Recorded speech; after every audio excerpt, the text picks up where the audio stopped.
नमस्कार, स्वागत है आपका हमारे YouTube channel tutor for you learn to lead में। मैं रवि साव एक बार फिर से हाजिर हूँ आप लोगों के बीच में फिजिक्स के इलेक्ट्रोस्टैटिक्स का एक और नया टॉपिक लेकर, जो कि है इक्विपोटेंशियल सरफेस। उसके बाद हम लोग देखेंगे कि इक्विपोटेंशियल सरफेस का प्रॉपर्टीज क्या है।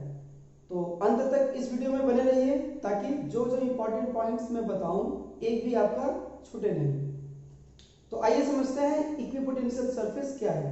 देखिए, नाम में ही इसका मीनिंग छुपा हुआ है। Equipotential that means equal potential, मतलब एक ऐसा surface, obviously charged surface. Electrostatics की बात कर रहे हैं तो ऐसा मतलब बेकार का ऐसे ही कोई सरफेस नहीं रहेगा, चार्ज्ड सरफेस की बात करेंगे। मतलब सपोज कि ये एक बोर्ड है, सपोज क्या, ऑब्वियसली बोर्ड है।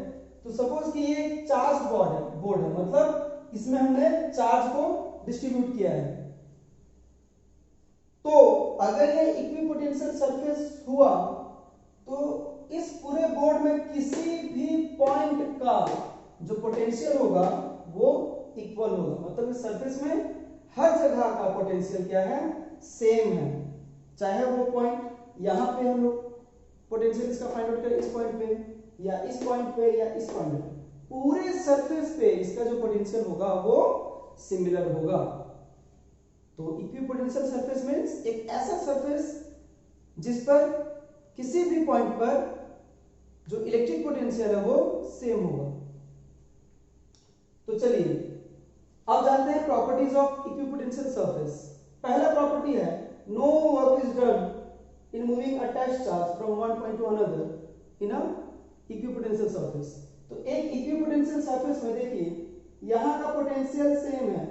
सपोज दो पॉइंट है, तो एक पॉइंट से दूसरे पॉइंट तक हम लोग चार्ज को ला रहे हैं, किसी टेस्ट चार्ज को यानी यूनिट पॉजिटिव चार्ज को। तो देखिए यहां से यहां तक लाने के लिए हमें क्या करना पड़ेगा, हमें वर्क डन करना पड़ेगा, राइट। और वो वर्क डन किसके बराबर होगा, वो वर्क डन होगा पोटेंशियल डिफरेंस के बराबर।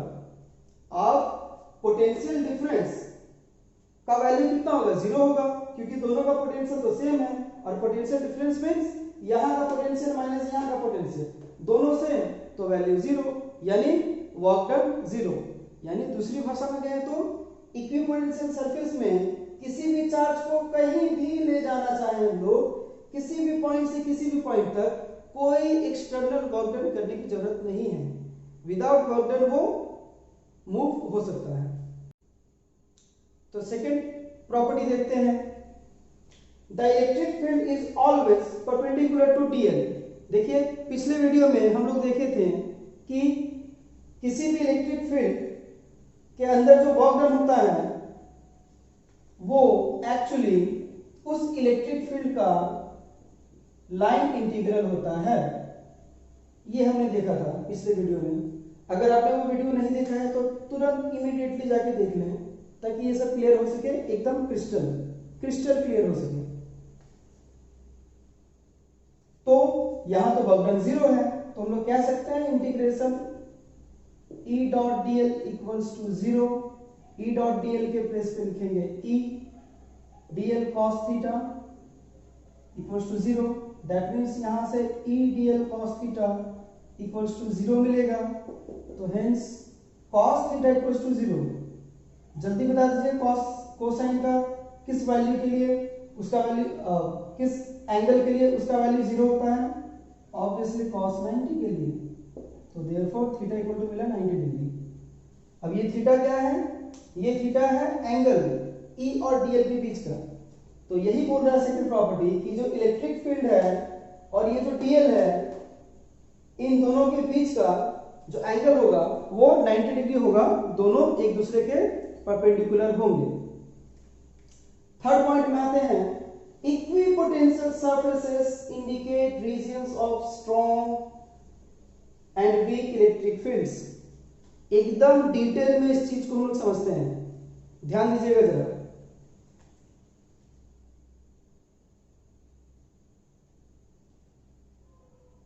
देखिए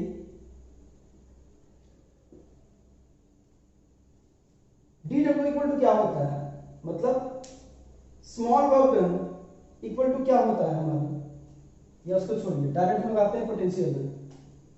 पोटेंशियल इक्वल टू क्या होता है, पोटेंशियल इक्वल टू होता है E D R, E dot D R, right.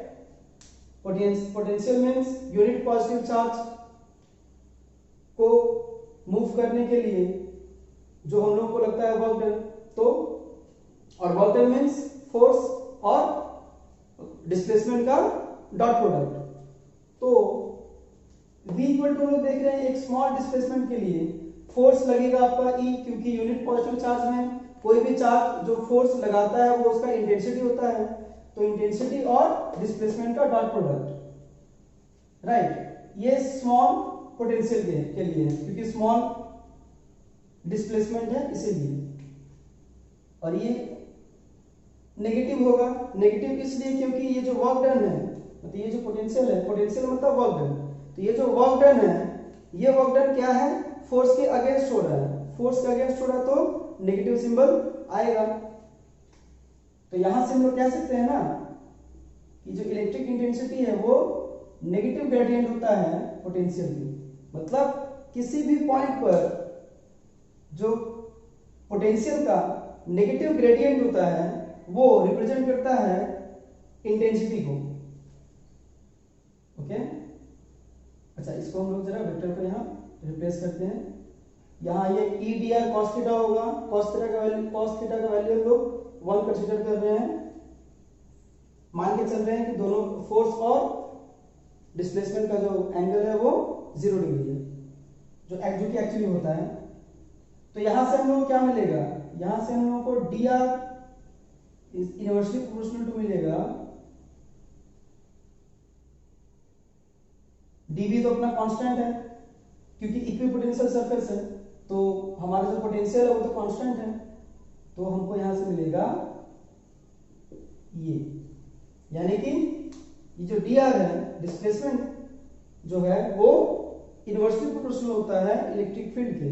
मतलब ये डिस्प्लेसमेंट अगर थोड़ा हो, सपोज कि ये दो इक्विपोटेंशियल सरफेस है, ये दोनों अगर थोड़ी दूरी पर हो तो इसके बीच का जो इलेक्ट्रिक फील्ड होगा वो बहुत स्ट्रांग होगा, और अगर ये दूर में हो तो इनके बीच का जो इलेक्ट्रिक फील्ड होगा वो बहुत ही वीक होगा। तो दो इक्विपोटेंशियल या दो से ज्यादा इक्विपोटेंशियल सरफेसेस अगर एक दूसरे के क्लोज हैं तो वो स्ट्रांग इलेक्ट्रिक फील्ड जनरेट करेंगे, और अगर वो दूर में है तो वो वीक इलेक्ट्रिक फील्ड को जनरेट करेंगे। तो equipotential surfaces indicate regions of strong and weak electric fields, जो जितनी दूरी पर रहेगा वो वैसा ही जनरेट करेगा। नेक्स्ट है two equipotential surfaces can't intersect each other. याद रखिएगा, दो इक्विपोटेंशियल सरफेस कभी भी एक दूसरे को इंटरसेक्ट नहीं कर सकता है। देखिए, दो इक्विपोटेंशियल सरफेसेस कहने का मतलब क्या है, मतलब ये एक सरफेस और ये एक सरफेस, इसका जितना पोटेंशियल है इसका भी उतना ही पोटेंशियल है, दोनों सेम पोटेंशियल वाले हैं। अगर दोनों सेम पोटेंशियल वाले हैं, दोनों अगर एक दूसरे को कट कर दे तो इसका मतलब क्या होगा, इसका मतलब ये होगा कि इनका दो वैल्यू है इलेक्ट्रिक पोटेंशियल का। अब हम लोग कह रहे हैं इक्विपोटेंशियल है, यानी सेम पोटेंशियल वाले हैं दोनों, और फिर इसको इंटरसेक्ट करके ये प्रूफ कर रहे हैं कि दोनों का पोटेंशियल अलग है। तो ऐसा कैसे हो सकता है, राइट? इतना सस्ता नशा तो फिजिक्स में नहीं होता है। तो इसीलिए हम लोग कह सकते हैं कि दो इक्विपोटेंशियल सरफेस कभी भी एक दूसरे को इंटरसेक्ट नहीं करता है। और पांचवा पॉइंट मैंने यहां लिखा नहीं है, मैं आपको जरा बता देता हूं। इक्विपोटेंशियल सरफेस के इंटीरियर में, इंटीरियर मतलब अगर कोई ऐसा है एक सरफेस, मतलब सरफेस हमेशा ऐसे फ्लैट वाला बोर्ड टाइप का तो जरूरी नहीं है, ऐसा भी हो सकता है, एक हॉलो स्फीयर हो सकता है, वो एक वो ऐसा क्यूबिकल डब्बा हो सकता है, राइट? ये भी हो सकता है, ये जो मेरा घर है ये भी हो सकता है, ये जो रूम है। तो इक्विपोटेंशियल सरफेस मींस इसके सरफेस पे जो पोटेंशियल होगा, ऑब्वियसली चार्ज होगा तभी तो पोटेंशियल आएगा।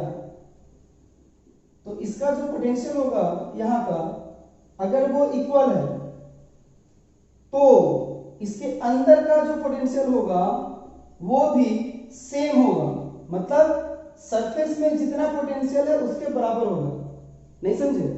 सपोज कि ये एक इक्विपोटेंशियल सरफेस वाला स्फीयर है, हॉलो स्फीयर। यहां पे हम लोग इसका पोटेंशियल काउंट कर रहे हैं तो आ रहा है 5 वोल्ट। ओके, सेंटर से इसका डिस्टेंस है r, सपोज 5 सेंटीमीटर है। ठीक, बाहर में अगर इसका फाइंड आउट करेंगे तो कुछ और वैल्यू आ सकता है पोटेंशियल का, क्योंकि डिस्टेंस यहां बढ़ जा रहा है। बट यहां देखिए एक और पॉइंट है जिसका डिस्टेंस है 2 सेंटीमीटर, लेट करते हैं।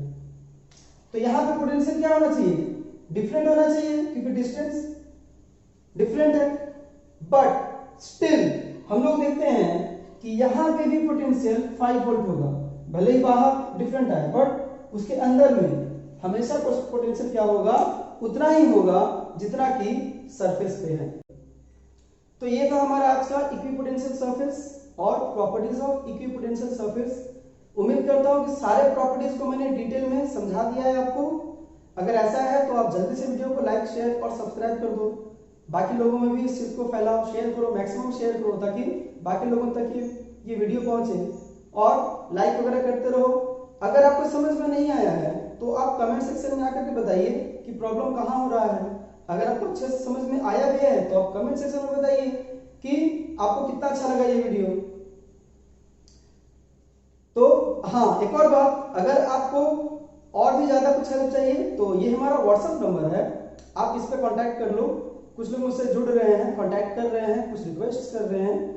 उम्मीद करता हूँ कि उन रिक्वेस्ट को मैं आप अपने आने वाले वीडियोस में जरूर अमल करूंगा।